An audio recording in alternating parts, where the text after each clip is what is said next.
ازاي لاعب زيه ما بيلعبش في النادي الاهلي، وازاي ما بيلعبش مع منتخبه؟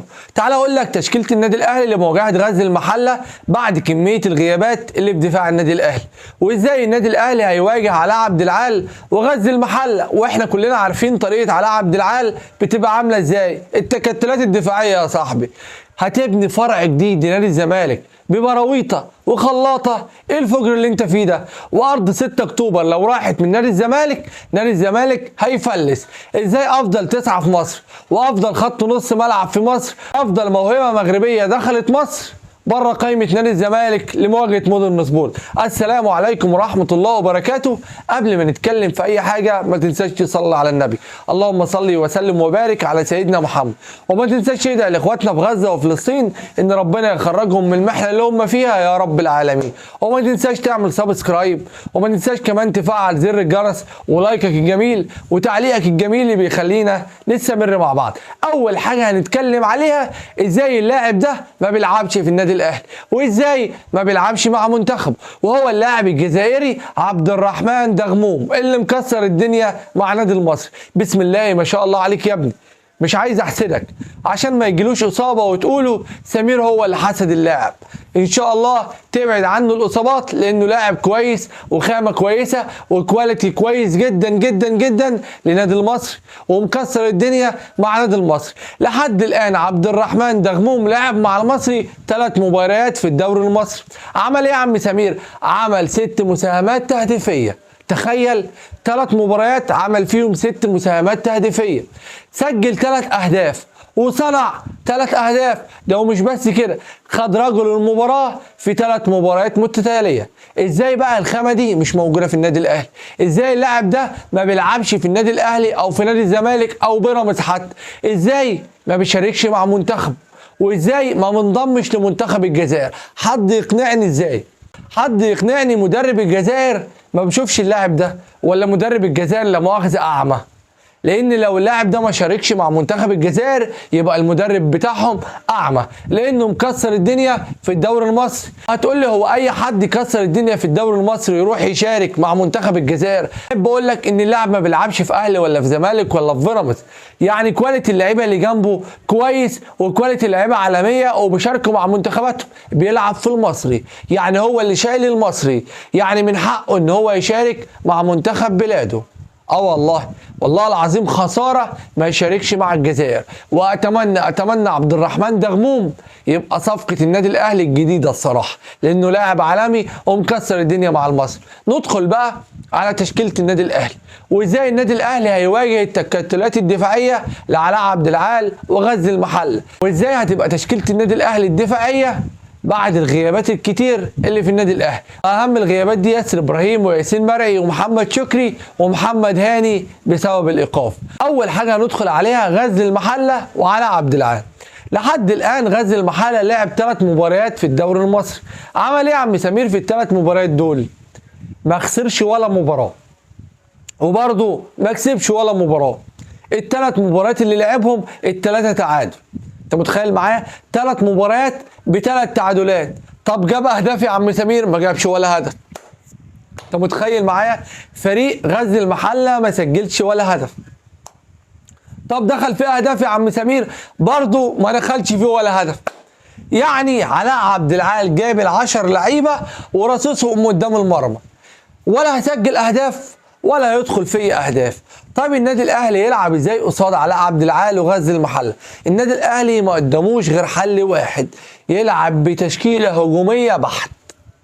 يعني تشكيله النادي الاهلي تبقى تشكيله هجوميه، يعني عندي الباكات اللي هلعب بيهم يبقى باكات طايرين، وكمان بيهاجموا مع الهافات بتوع النادي الاهلي، ونص الملعب يبقى كلهم مهاجمين. ما عنديش غير لاعب واحد هو اللي دافع فقط لا غير عشان الهجمه المرتده اللي هتيجي من لعيبه غزل المحله. اما تقول لنا التشكيله الكويسه يا عم سمير اللي النادي الاهلي يواجه بيها غزل المحله، طبعا هنبدا في حراسه المرمى بمين؟ بمصطفى شوبير، لاننا عارفين ان محمد الشناوي غايب لظروف قهريه، وهي الظروف يا عم سمير وفاه والده اللي ربنا يرحمه ان شاء الله ويجعل مثواه الجنه، ويجعل قبره روضه من رياض الجنه، ولا تجعلها حفره من حفر النيران. اللهم امين اللهم اللهم امين. ربنا يرجع لنا محمد الشناوي للنادي الاهلي في اسرع وقت، ربنا يخرجه من المحنه اللي هو فيها في اسرع وقت ان شاء الله. يبقى في حراسه مرمى النادي الاهلي مصطفى شوبير.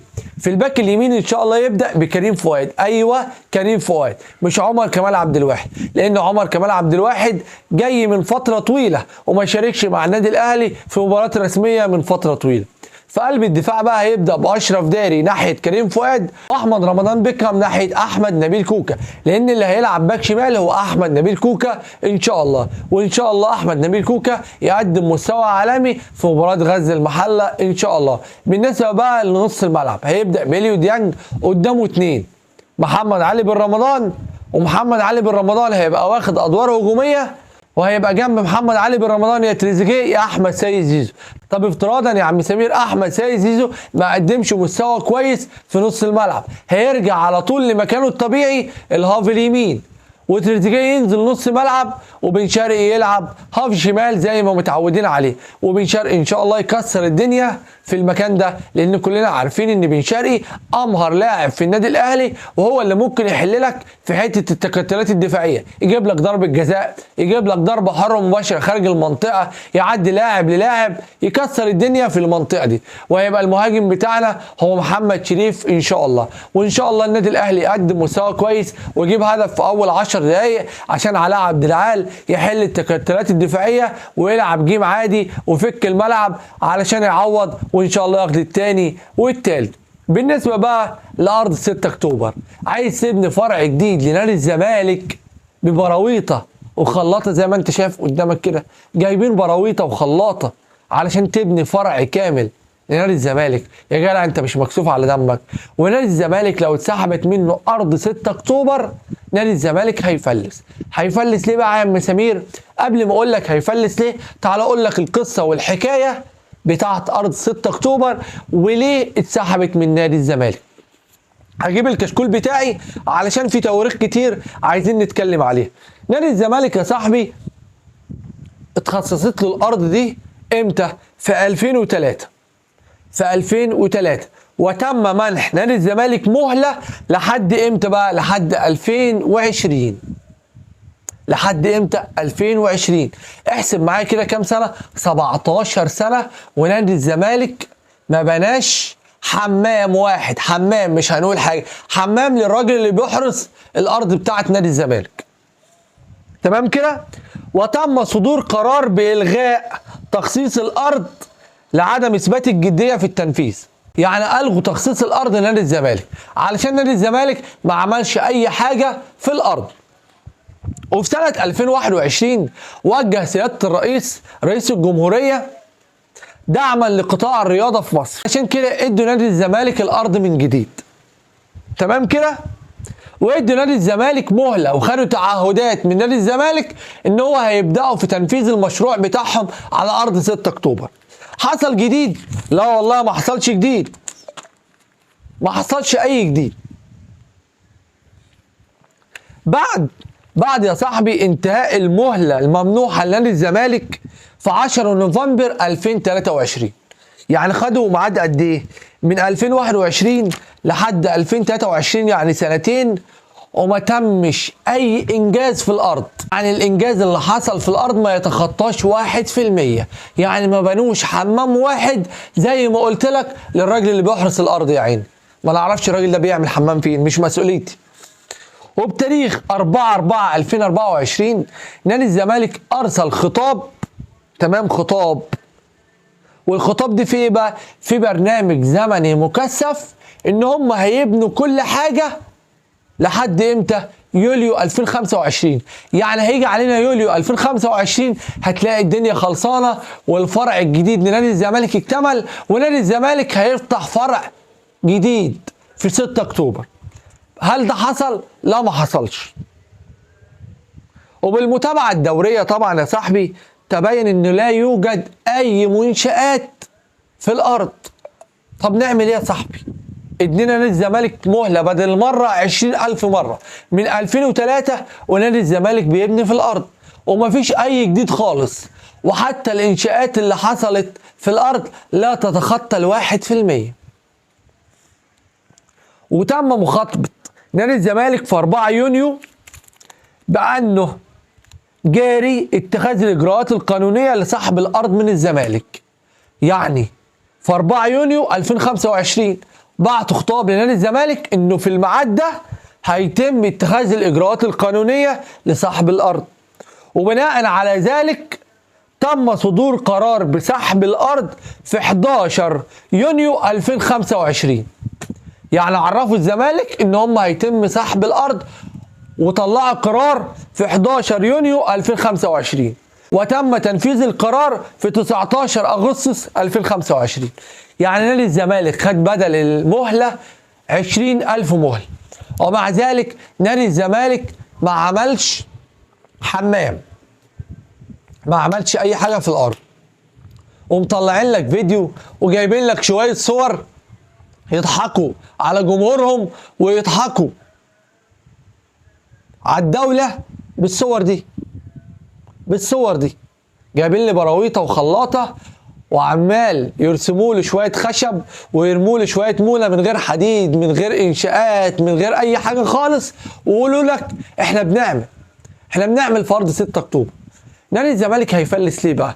لأن نادي الزمالك عامل على الأرض دي قروضات من هنا للسنة الجاية، عشان يجيب لعيبة جديدة، عشان يدفع مرتبات اللعيبة اللي عنده، عشان يقدر يدفع مرتبات العاملين في النادي، وعلشان السبوبة، وعلشان الفلوس تتاكل. بالنسبة بقى أقول لك على حاجة، ومش أنا اللي قلتها، الكابتن تامر عبد الحميد طلع قال لك إن في حساب معمول باسم واحد اسمه أحمد فؤاد مش شارك في الحساب يعني، وشركة تبع ZSC الحساب ده فيه كام؟ 800 مليون جنيه. حد يقول لنا بقى الحساب ده والفلوس اللي في الحساب دي بعد سحب أرض 6 أكتوبر الفلوس دي هتروح فين؟ محدش يعرف. وإدارة نادي الزمالك هتعيط عشان ترجع أرض 6 أكتوبر. من انتوا خدتوا بدل المهلة 200,000 مهلة، ومن 2003 وعدى مجلس واثنين وثلاثة واربعة وخمسة، عد مجالس زي ما عايز تعد، وما حصلش اي حاجة في ارض 6 اكتوبر. ووقت ما النادي الاهلي يعمل اي حاجة في اللسان بتاعه الجديد، تلاقي نادي الزمالك بيطلع يقول لك احنا بدأنا الانشاءات في ارض 6 اكتوبر. نبص على الانشاءات في ارض 6 اكتوبر زي ما انت شايف قدامك كده، ولا اي حاجة. هو الوحيد اللي موجود السور اللي موجود على الارض، ونادي الزمالك مش هو اللي عامله السور ده. انت متخيل معايا؟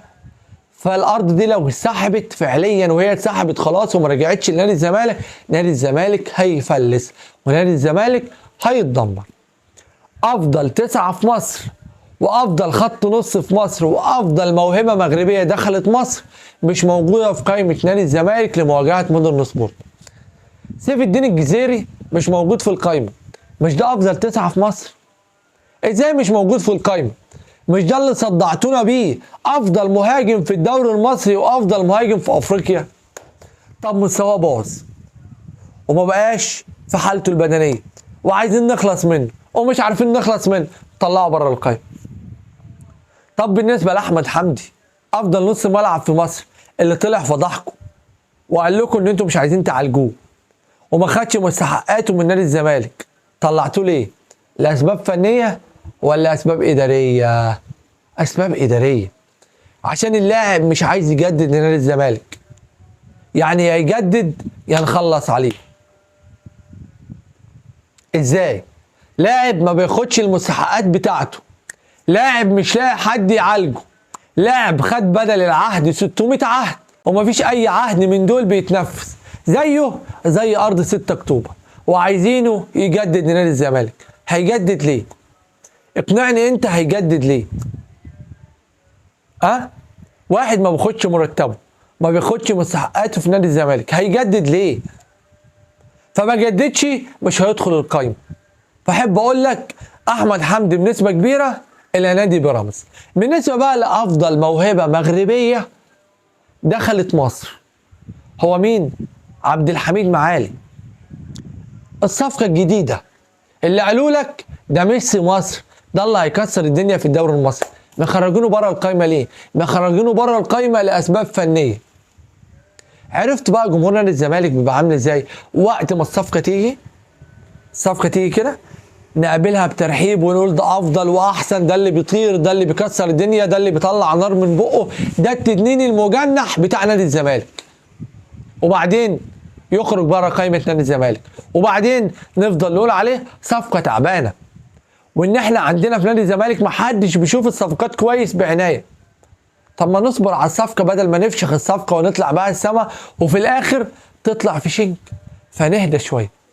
ما تنساش بقى تتوقع نتيجه مباراه نادي الزمالك قصاد مودرن سبورت، وما تنساش تتوقع كمان نتيجه مباراه النادي الاهلي قصاد غزل المحله ان شاء الله. وان شاء الله النادي الاهلي يفرحنا ويكسب مباراه غزل المحله، الاصابات اللي في النادي الاهلي ترجع في اسرع وقت. وما تنساش تعمل سبسكرايب وتفعل زر الجرس ولايكك الجميل وتعليقك الحلو اللي بيخلينا نستمر مع بعض على طول. بس كده، يلا سلام.